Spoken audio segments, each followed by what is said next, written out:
चलो ये इंसानियत है। चलो भाई भाई चल खाओ यार, बस चलो भाई, चलो भाई।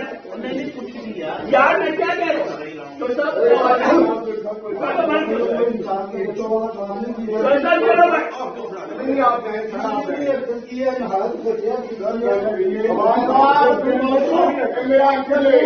जो भी हो, जिसने मेरा नाम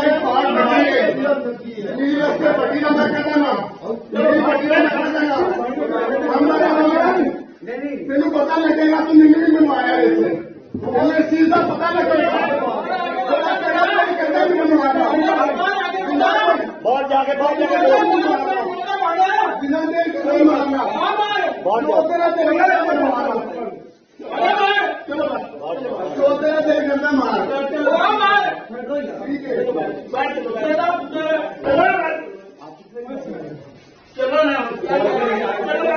चलो बाहर जाओ, बात मानते नहीं हो। चलो भाई, चलो बाहर जाओ फिर चलो भाई, बाहर चलिए।